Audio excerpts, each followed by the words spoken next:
दोस्तों नमस्कार, जय हिंद, वंदे मातरम। कक्षा 11वीं वाले स्टूडेंट की जो त्रैमासिक परीक्षा है दोस्तों, उसके लिए हम हिंदी विषय का आपका पेपर लेकर आ चुके हैं। यहाँ आप लोगों को इस वीडियो के माध्यम से सभी क्वेश्चन बताए जाएंगे। ये आप देख सकते हो, सारे के सारे प्रश्न आप लोगों की स्क्रीन के सामने हैं।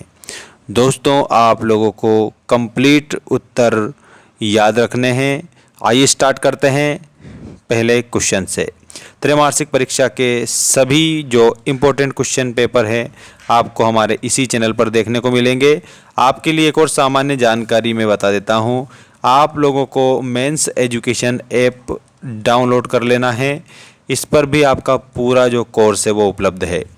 देखिए, सही विकल्प चुनकर लिखिए। मैं कक्षा 11वीं एमपी बोर्ड का पहला प्रश्न, किस काल को स्वर्णकाल के नाम से जाना जाता है? तो दोस्तों यहाँ आप लोगों के लिए ऑप्शन दिए हैं, आदिकाल, आदिकाल के बाद भक्तिकाल, भक्तिकाल के बाद रीतिकाल और रीतिकाल के बाद वर्तमान काल। तो इसमें आप लोगों को बताना है कि स्वर्णकाल किसे कहते हैं। तो दोस्तों यहाँ पर जो हमारा भक्तिकाल है, इस भक्तिकाल को स्वर्णकाल के नाम से जाना जाता है। ठीक, और इसके अलावा नेक्स्ट क्वेश्चन देखिएगा, नरसिंह माहेरो किसकी रचना है? तो दोस्तों यहाँ पर हो जाएगा मीराबाई। नरसिंह माहेरो जो है ये मीराबाई की रचना है। और इसके अलावा गोविंद टीका मीराबाई की रचना है। ठीक, याद रखना आप सभी। इसके बाद नेक्स्ट क्वेश्चन देखिएगा, कवि भवानी प्रसाद मिश्र के पिता कितनी दंड नित्य प्रति लगाते थे? तो दोस्तों इसमें 260 आपको याद रखना है, वो 260 दंड बैठक लगाते थे। ठीक, अगला प्रश्न है आपका, अनुभाव के कितने भेद होते हैं?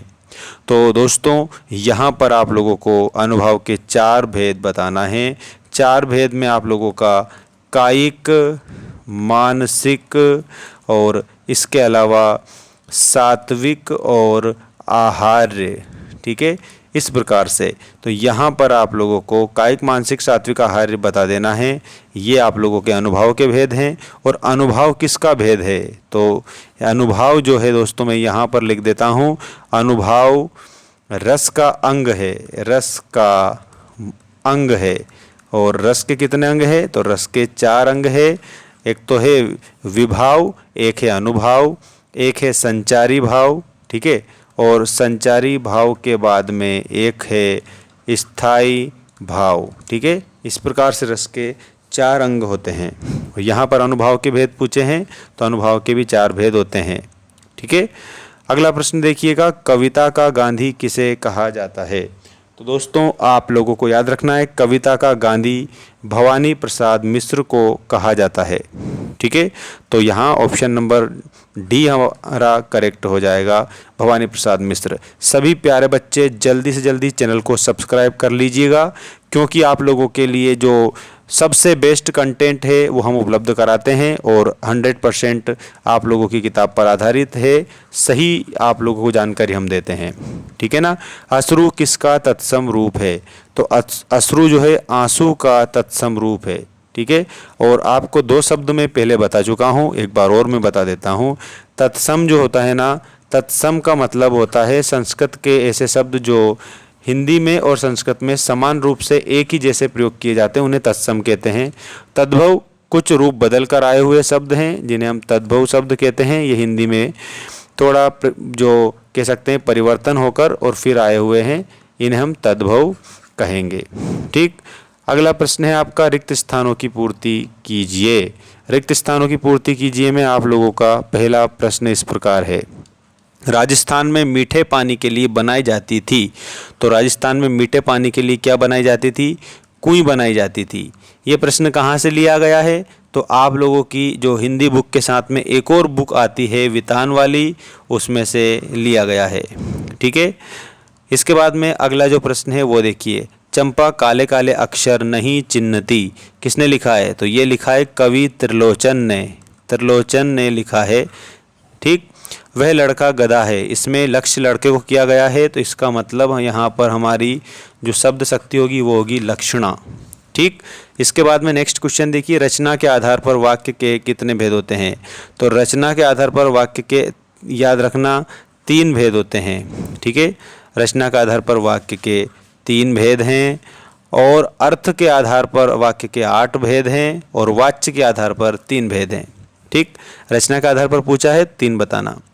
क्रिया की विशेषता बताने वाले शब्द, देखो ऐसे शब्द जिनसे क्रिया की विशेषता बताई जाती है ना, उनको हम कहेंगे क्रिया विशेषण। ठीक, विशेषण का मतलब होता है विशेषता बताने वाला। ठीक है ना, ऐसे याद रखना। जो बिना वेतन काम करे उसे कहेंगे अवेतनिक। ठीक है, जो बिना वेतन काम करे उसे अवेतनिक कहा जाएगा। ठीक, ये करेक्ट है। अब आपका सही जोड़ी बनाइए वाला क्वेश्चन आ चुका है, याद रखिएगा इसको। ये रहा आपका सही जोड़ी बनाइए वाला क्वेश्चन।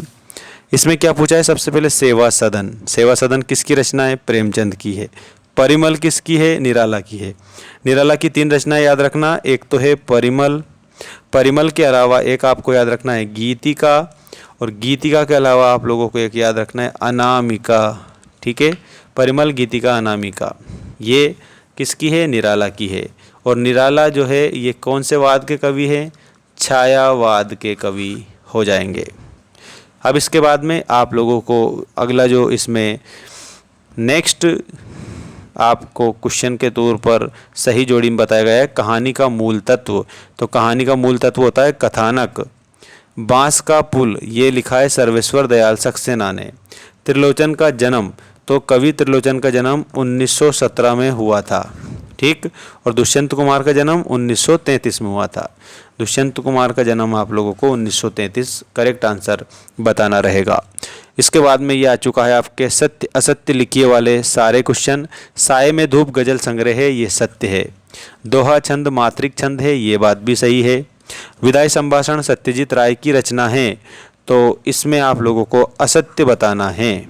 ठीक है, विदाई संभाषण सत्यजीत राय की रचना नहीं है, क्योंकि सत्यजीत राय जो है उन्होंने तो अपू के साथ 2.5 साल लिखा था। ठीक है, ऐसा आप याद रखेंगे। जो कभी ना मरे अजर, तो उसको अजर नहीं कहेंगे, उसको तो हम अमर कहते हैं, तो यहाँ पर ये असत्य होगा। कबीर भक्तिकाल के कवि नहीं थे, तो इसमें भी असत्य होगा, क्योंकि कबीर तो भक्तिकाल के ही कवि थे। हिंदी भाषा की लिपि गुरुमुखी है, ये भी असत्य है, क्योंकि हिंदी भाषा की जो लिपि है वो है देवनागरी। हिंदी भाषा की लिपि है देवनागरी। ठीक, इसके बाद एक शब्द या एक वाक्य में उत्तर दीजिए वाले क्वेश्चन देखिएगा आप सभी। रीतिकाल की समय अवधि लिखिए। तो रीतिकाल संवत यहाँ पर आप लोगों को 2 तरीके से बता सकते हैं। यहाँ पर 1700 से 1900 तक आपका करेक्ट हो जाएगा। मुक्तक काव्य के भेदों के नाम, तो मुक्तक काव्य के 2 भेद है, पाठ्य मुक्तक और गेय मुक्तक। रजनी पाठ की लेखिका कौन है, मन्नू भंडारी है। काव्य की आत्मा किसे कहा गया है, तो आत्मा कहा गया है रस को। और रसात्मकम वाक्यम काव्यम ऐसे पंडित आचार्य किसने कहा है, विश्वनाथ ने कहा है। पेड़ को हटाकर इसे जल्दी निकाल लेना चाहिए, किसने कहा, माली ने कहा। ठीक, अगला देखिए, छायावाद के आधार स्तंभ कवियों के नाम। तो छायावाद के आधार स्तंभ कवियों में आप लिखेंगे प्रसाद, पंत, निराला और महादेवी वर्मा। देखो, प्रसाद का अर्थ जयशंकर प्रसाद, पंत का अर्थ सुमित्रानंदन पंत और निराला का सूर्यकांत त्रिपाठी निराला। बाकी आप लोगों को इसका पूरा PDF चाहिए तो आप लोग मेंस एजुकेशन एप्लीकेशन इंस्टॉल करके कोर्स खरीद लेना। आपको ऐसे सारे PDF वहाँ पर आप लोगों को उपलब्ध हो जाएंगे। तो त्रैमासिक परीक्षा आप लोगों का 18 तारीख पहला पेपर है, याद रखिएगा। सभी स्टूडेंट को बेस्ट ऑफ लक और बढ़िया अच्छे से याद करेंगे सभी।